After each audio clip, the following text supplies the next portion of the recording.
I heard, across a moonlit sea, the old voice warning me.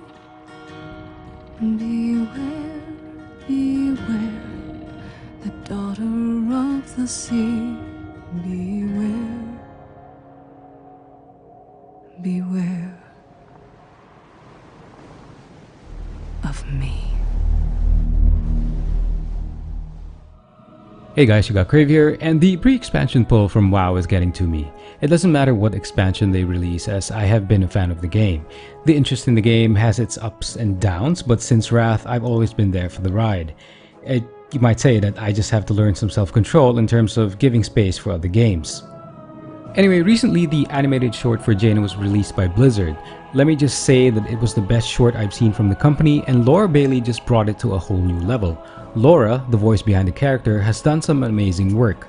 I recently played the Telltale series of Batman, and she did a pretty good job there.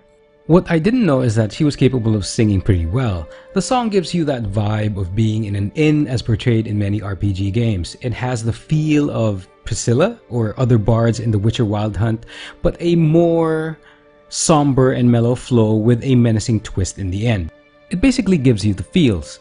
More than just being personally ambivalent about the war between the factions, this gives me more reason to make sure I switch back and forth between my Alliance and Horde characters.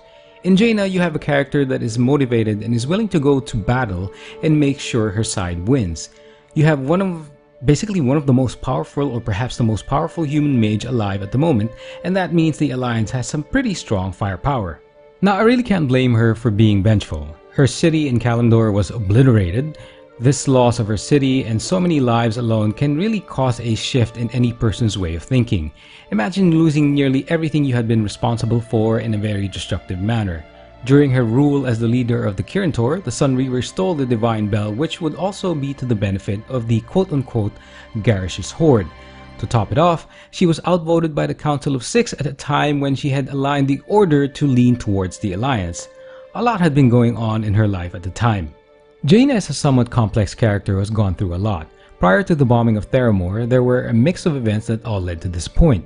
Some of the major ones include the loss of her mentor Antonidas through Arthas Menethil, who she had a romantic attachment with. She then lost the same Arthas as he fully ascended to become the Lich King and was defeated by the combined might of the Alliance and the Horde. These two events came about at a time of war and bloodshed. One other event that in a way makes the animated short a sort of coming full circle for Jaina is the death of her father at the hands of Thrall's Horde. One of the focuses of Battle for Azeroth, other than basically the high seas, is the kingdom of Kul'tiras. This is Jaina's home and her kingdom. Well, it was her father's kingdom. Dalen Proudmoore was the leader of the Kul'tiran navy at the time of Jaina's somewhat younger years. The Horde had just settled in Kalimdor, and Dalen was running the city of Theramore. Dalen could have been seen as a xenophobic to some, but to simply put it, he was an aggressive personality who despised the Horde because of what he had experienced in previous wars. Whatever motivated the original Horde, whether influenced by a mage or the Burning Legion, we cannot deny that they had caused so much pain and suffering for the human nations. This is what Dalen knew, and combined with his quick-draw personality, this influenced his outlook on the newly settled Horde in Kalimdor. To be clear, Thrall's Horde was different. They did not want to conquer, but instead live out in peace in the new lands. Jaina was fully aware of this, but this did not matter to Dalen. All that mattered to him was the blood price that had to be paid for all the pain of the human nations had gone through. Knowing that Dalen would never cease or relent in his crusade, Thrall marshaled his forces and marched towards Theramore to end the threat permanently. Jaina understood her father more than most at the time. She knew it was the only way to end hostilities. She still pleaded with her father, but to no avail. Thrall reasoned with him one last time, but this did not change the Admiral's mind. Thus ended the life of proud Dalen. In his final moments, Jaina asked the question why he didn't listen. And with the animated short, as things come full circle, Jaina Lee finally says that she's the one who is now listening.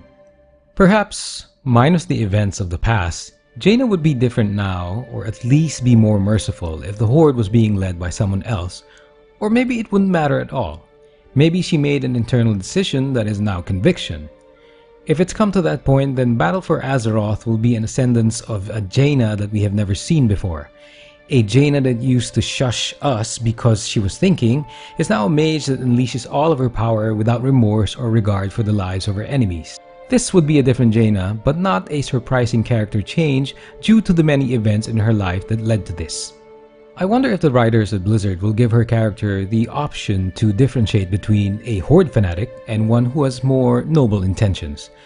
It would be disappointing if her character progression completely devolves and the powerful mage becomes her father completely. She used to be a voracious learner. She was the hopeful type. She didn't kill when Arthas urged her to kill the citizens of Stratholme. While reality can always set in, I hope it never absolutely takes hold of her reasoning abilities. Well, that's really up to Blizzard. And that's all I wanted to share. So let's hope for the other animated shorts that they are also as compelling. But overall, thanks for checking this out.